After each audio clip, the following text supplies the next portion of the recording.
Bonjour à toutes et à tous, c'est le docteur Damou, j'espère que vous allez bien.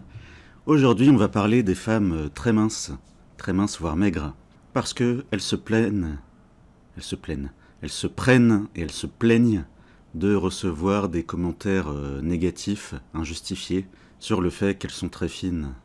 Exemple, Miss France 2024, Eve Gilles. Eh ben, il y a des gens, derrière leur écran, à eux, eh ben, ils prennent le clavier et ils écrivent qu'elle est trop maigre et qu'elle a pas de forme. Bah, c'est pas gentil, de faire ça.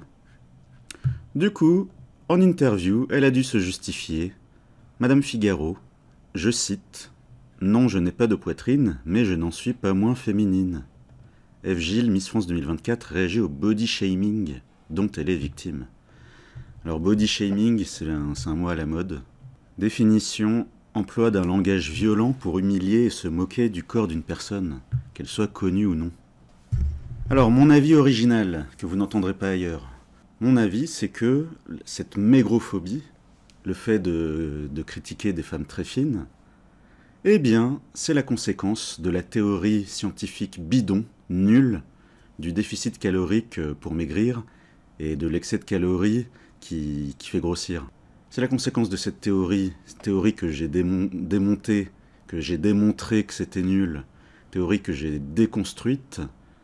Eh bien, la conséquence de ça, c'est que une femme trop maigre, eh ben, les gens vont dire quoi? Les gens vont dire « Ah, bah, elle est anorexique. Ah, elle devrait manger plus. » Alors que non, en fait. Elle mange, bah, elle a un petit appétit. C'est-à-dire que j'ai vu de mes yeux, j'ai vu une femme très très fine, on va dire. Eh bien, elle faisait un seul repas par jour. Et elle n'avait pas faim le reste de la journée, en fait. Elle avait ni faim ni envie de manger. Je l'ai vu de mes yeux, ça.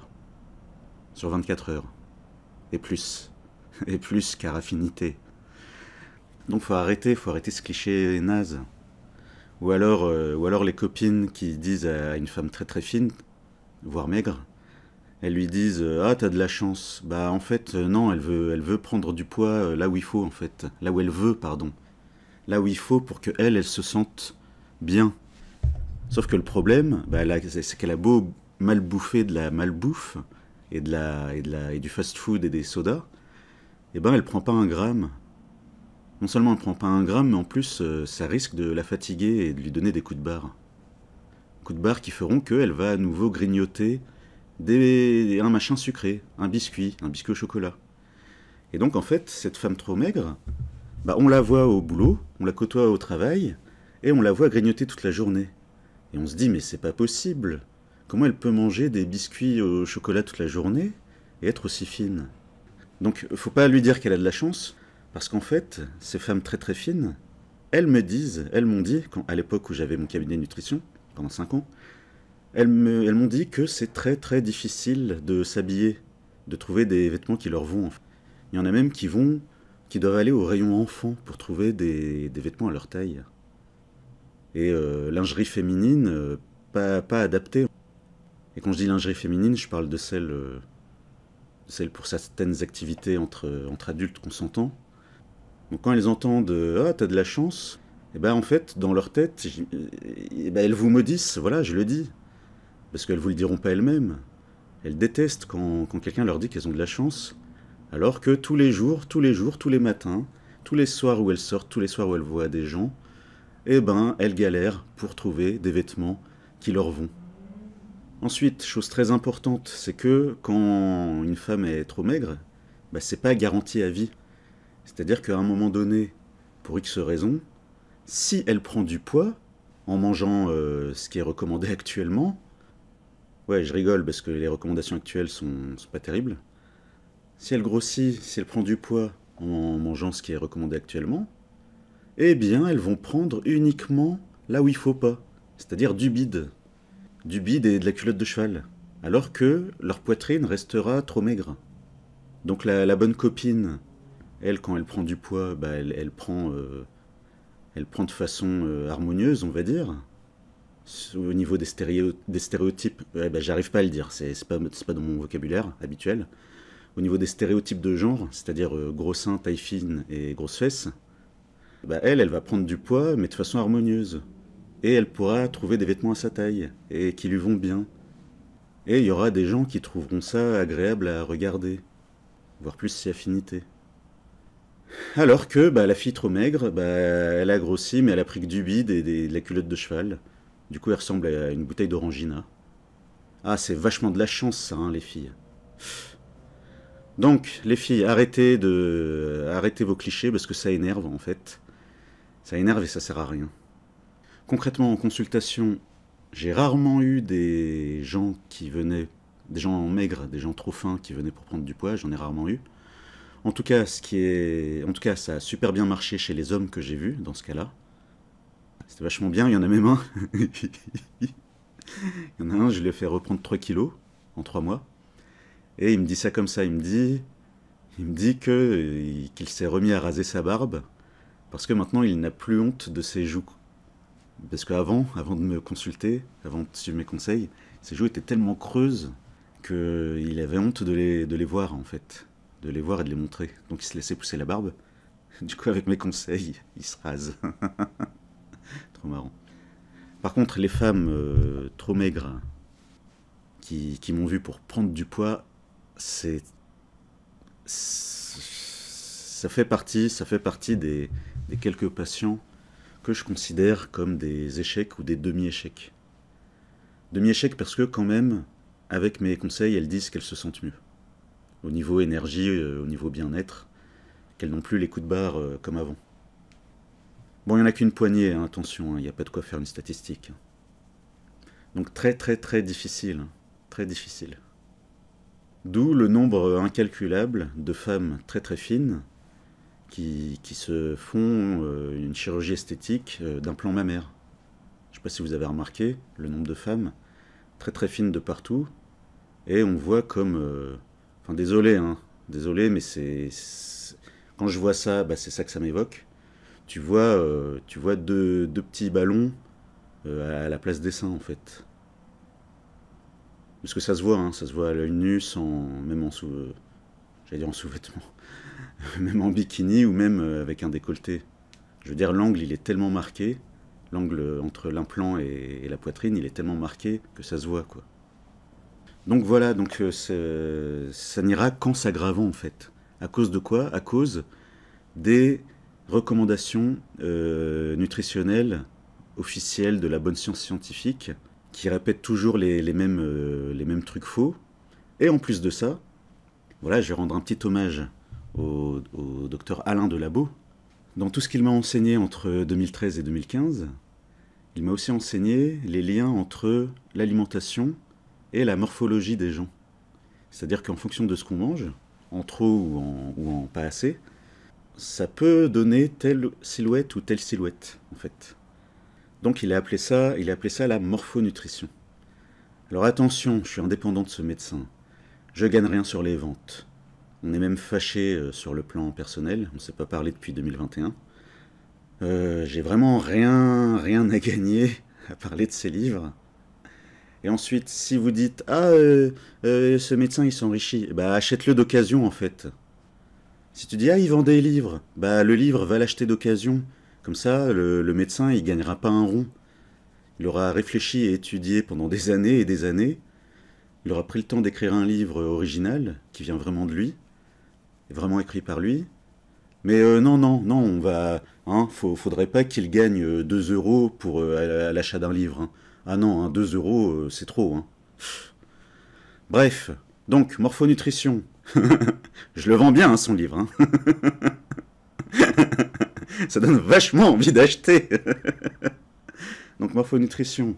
Concrètement, vous les femmes, comme disait la chanson de Julio Iglesias, vous les femmes, quand vous mangez trop de légumes par rapport à vos besoins, trop de fruits par rapport à vos besoins, yaourt, même 0%, boire du lait, eh bien, chez certaines d'entre vous, ça va faire des centimètres uniquement au niveau du bas du corps. Donc vous avez ça, vous allez voir un médecin, enfin peut-être, vous allez peut-être voir un médecin, ou un professionnel en tout cas, en dehors du docteur Alain Delabo et des gens qu'il a formés. Donc vous allez voir un professionnel, vous dites j'ai ma culotte de cheval qui me gêne. Est-ce qu'on peut faire quelque chose avec l'alimentation? Est-ce que je peux maigrir que des cuisses? C'est ça que j'allais dire. Est-ce qu'on peut maigrir que des cuisses ou que des fesses? Parce qu'en haut je suis maigre et en bas il y en a trop. Eh bien, tous les autres professionnels, ils vont vous dire quoi? Ils vont dire ah bah non madame, on ne peut pas maigrir d'une partie du corps. Faut faire le déficit calorique. Et on perd de partout. Et puis même des fois, on fait un régime et on perd d'abord du haut. Et plus tard, bien plus tard, on perdra du bas, peut-être. Donc non, hein. Et puis ça se saurait, hein. Ça se saurait, hein, s'il y avait un moyen de localiser la perte de poids avec l'alimentation. Ça se saurait, hein. Morphonutrition? Ah bah non, hein, c'est un livre en librairie. Ah bah non, hein, c'est juste pour le fric, hein. Ah bah non, hein, faut pas y croire, hein. Faut même pas essayer, hein. Pff. Donc quoi? Donc les femmes dans ce cas-là, elles vont voir le professionnel qui dit désolé, je peux rien faire, et n'essayez rien. Voilà, ça aussi, ça c'est le nouveau slogan des professionnels de nutrition. C'est de dire, il y a tel régime, tel régime, tel régime, n'en essayez aucun. Aucun, zéro, nian. Donc vous allez en pharmacie, vous achetez des produits. Ça marche un petit peu, mais pas assez. Alors vous faites quoi? Vous allez voir un chirurgien pour une liposuction. Mais le risque, c'est que après ça revient. Alors soit directement le chirurgien esthétique, soit un centre d'esthétique qui va vous vendre un abonnement pour plein de séances pour les trucs d'esthéticienne là. Alors attention, j'ai pas dit que ça marchait pas. Je dis que il y avait peut-être un moyen de régler ça uniquement avec l'alimentation en fait. Ça me rappelle une patiente. Le haut du corps était maigre, mais vraiment maigre, et en bas c'était vraiment énorme, mais vraiment pour de vrai. Et ce qu'elle mangeait à l'époque, c'était ce que je vous ai dit en fait. Donc, elle a commencé le suivi avec le docteur Alain Delabo, après elle a continué avec moi. Et un jour, j'étais dans la rue, je vois une dame plutôt bien proportionnée, de dos, ah oui, je dois préciser, elle était de dos, avec son jean, elle était plutôt bien proportionnée, si vous voyez ce que je veux dire. Et là, elle se retourne, et en fait, c'était cette patiente-là. Tellement ça s'était amélioré, sa silhouette, avec l'alimentation. De dos, je l'ai même pas reconnue. Alors attention, attention. Alors attention, code de déontologie médicale. Je dois dire que un cas, c'est juste un cas. Ce n'est pas représentatif de tout le monde. C'est-à-dire que si toi, derrière ton écran, tu essayes, y a quand même un risque que ça ne marche pas. Voilà, précaution, code de déontologie médicale. Le même code de déontologie médicale qui nous interdit de montrer les patients nous-mêmes, en fait. C'est-à-dire qu'on doit attendre qu'un journaliste daigne faire une émission sur mes patients pour montrer mes patients. Donc, faut être patient, parce que ça arrivera pas demain. Donc ouais, l'émission Santé sur France 5, tous les midis, eux, ils se gênent pas. Hein. Eux, ils se gênent pas pour montrer des médecins, leur nom, le nom de là où ils travaillent, leurs meilleurs patients, évidemment. Parce qu'ils vont pas faire un reportage sur... et là, c'est pas marrant. Ils vont pas faire un reportage sur le médecin qui a laissé un homme de 25 ans mourir aux urgences, en fait. Bah non, hein, ils vont pas aller le filmer dans son quotidien pour... c'est bien dommage.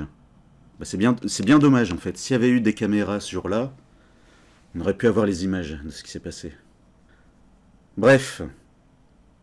Donc ouais, je le vends super bien, le livre de morphonutrition. Donc, vu que tous les autres professionnels de santé refusent même d'imaginer, j'ai même pas dit admettre, hein. Admettre ça serait énorme, faudrait déjà avoir un cabinet de nutrition et surveiller les mensurations. Donc ils veulent même pas imaginer qu'il y aurait peut-être un lien entre ce qu'on mange et la silhouette des gens. Concrètement, ce qu'on apprend en fac de médecine, c'est que si une femme grossit de la culotte de cheval, en médecine on appelle ça obésité gynoïde. C'est gynoïde. C'est typiquement féminin. Hein. Et ça n'existe pas chez les hommes. Et un homme qui grossit uniquement du haut du corps, en fac de médecine, on va nous dire que c'est une obésité androïde. Eh oui, parce que c'est typique des hommes. C'est les hormones, ne cherchez pas plus loin. Et voilà, point. C'est triste. Donc ces gens-là, ils veulent même pas imaginer que peut-être Que peut-être il y a un médecin quelque part en France qui a passé des années à chercher le lien entre ce que mange quelqu'un et sa silhouette. Pour eux, c'est inimaginable en fait. Et c'est bien dommage, parce que c'est vous les femmes qui allez surconsommer des produits. Ouais, donc les mêmes médecins qui disent obésité, androïde, gynoïde et déficit calorique, et on peut pas choisir d'où on maigrit, bah ces mêmes professionnels, si vous voient acheter des produits en pharmacie pour des produits ventre plat, des produits drainants, et bah ils vont se moquer de vous.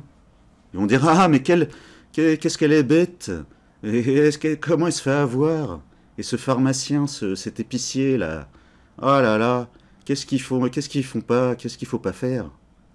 Et après il y aura les militantes féministes qui vont se moquer de vous, qui vont dire ah mais qu'est-ce qu'elles sont bêtes, elles ont tellement intégré le schéma patriarcal avec les stéréotypes de genre qu'elles achètent des produits pour maigrir. Ah mais qu'est-ce qu'elles sont bêtes. Et puis il y aura les militants anti-grossophobie qui vont dire ah mais qu'est-ce qu'elles sont bêtes, elles achètent des produits pour perdre des kilos. Qu'est-ce qu'elles sont nulles. Et il y aura les vendeurs de compléments. Alors je parle pas du pharmacien, je parle des gens en coulisses, des dirigeants des différentes sociétés. Bah eux aussi ils se moquent de vous. Ils disent oh là là mais qu'est-ce qu'elles sont bêtes d'acheter nos produits qui servent à rien. Donc voilà, vous les femmes, tout le monde se moque de vous en fait. Du début à la fin, à toutes les échelles. À part évidemment les pharmaciens qui sont bien intentionnés, les professionnels de santé qui sont bien intentionnés, les esthéticiennes qui ont des bonnes intentions. Moi je parle, c'est une discussion que je viens d'avoir avec un ami. Je juge beaucoup de choses en fonction de l'intention de la personne en fait. C'est-à-dire que le même comportement chez une personne bien intentionnée, le même comportement chez une personne mal intentionnée, j'aurais pas exactement le même jugement en fait. Donc vous les femmes, avec votre charge mentale, la charge mentale, il y a plein de gens qui sont là pour vous. Non, je vais dire le mot auquel je pensais. Vous êtes là pour ça. Il y a plein de mots. Non, j'arrive pas à le dire. Mais si, je vais le dire. Donc il y a plein de gens. Je recommence. Avec votre charge mentale, vous les femmes, il y a plein de gens qui veulent vous traire. Ils veulent votre argent, coûte que coûte, quoi qu'il en coûte. Et ils se foutent de vous, en fait. Et ils se moquent, ils rigolent, en fait. Et vu leur pouvoir, et vu leur CV, leur diplôme, si quelqu'un comme moi, si quelqu'un comme Dr Alain Delabo arrive, et dit, bon, vous les femmes, j'en ai déjà aidé plein à éliminer uniquement de la culotte de cheval, sans être maigre au niveau du haut du corps, sans devenir maigre au niveau du haut du corps, et tous les autres, tous les professionnels bien en place, avec leur CV et leur diplôme, et leur contrat avec les ministères, ils vont ricaner bêtement, comme l'a fait le coach sportif Geek & Fit. Quand il a lu ce qu'a écrit le docteur Alain Delabo à propos entre la silhouette et l'alimentation. Donc c'est vous les femmes les perdantes en fait. Donc c'est ça la suite. Et le présent et l'avenir, c'est quoi? C'est des femmes derrière leur écran, enfin chez elles ou ailleurs. Elles sont derrière leur écran.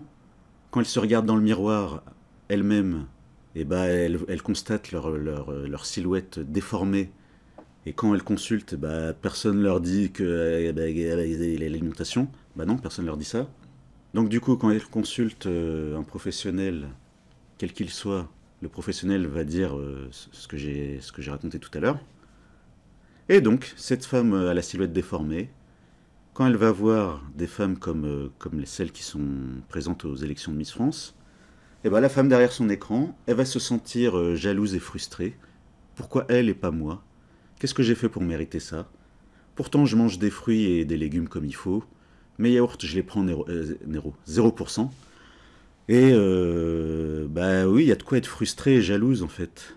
Quand tu manges en suivant les conseils officiels de la bonne science scientifique actuelle, et que ta silhouette est déformée, oui, il y a de quoi être frustré et jaloux, et jalouse, en fait.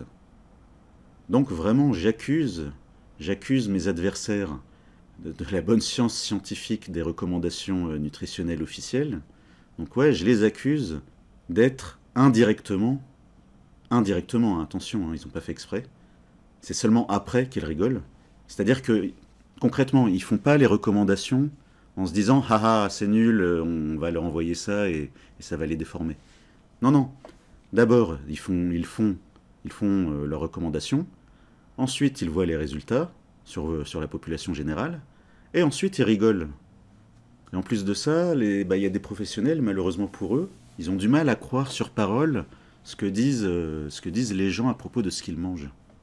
À cause de quoi? À cause de la théorie de la balance calorique énergétique, en fait. T'es trop maigre? Ah bah t'as pas mangé assez de calories. Quoi? T'es trop maigre alors que tu manges des fast-food et que tu bois des sodas? Ah bah non, non, tu mens, hein. Tu mens ou alors c'est pas assez de calories. T'es trop grosse et tu dis que tu manges plein de fruits et de légumes? Ah bah non, non, c'est pas possible, hein. Ça se saurait. Donc voilà, c'est vous les femmes, hein, c'est vous qui êtes visées. Alors ensuite... Ah oui, aussi. Oui, aussi. Alors, il y a une des insultes. Oui, c'est une insulte. Enfin, un des trucs qui pourrait être blessant envers elle, c'est qu'avec sa poitrine petite, on va dire, avec sa petite poitrine et ses cheveux courts et sa mâchoire carrée, il y a des gens qui qualifient ça de look androgyne. D'où ce qu'elle a écrit tout à l'heure, ce qu'elle a dit en interview. Je n'ai pas de poitrine, mais je n'en suis pas moins féminine. Donc ça, c'est une insulte qu'elles se prennent aussi. C'est d'être qualifiée d'androgyne.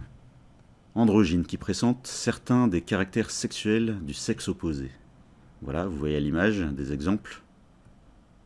Je suis étonné que la première Miss France, qui a un look androgyne, a été élue avec un jury 100% féminin. Actrice Stéphie Selma, ex-mannequin et animatrice Adriana Carambeu, chanteuse Nolwenn Leroy, ouais, c'est parce que c'est Noël. La chef pâtissière Nina Métayer, la championne olympique de boxe Estelle Mosley et l'humoriste Élodie Pou. Donc là, les pauvres féministes, faut quand même trouver une explication rationnelle. Pourquoi un jury 100% féminin? Il y a une femme qui se prend des insultes contre sa féminité, contre un manque de féminité. Ça, j'aimerais bien avoir une explication. Voilà pour aujourd'hui. Bon, je vais pas trop digresser. La dernière remarque... Non, la dernière remarque, alors en fait, mes vidéos, quand je laisse un truc au montage, c'est que soit ça a un rapport avec quelque chose que j'ai dit avant, soit ça a un rapport avec ce que je dirai plus tard.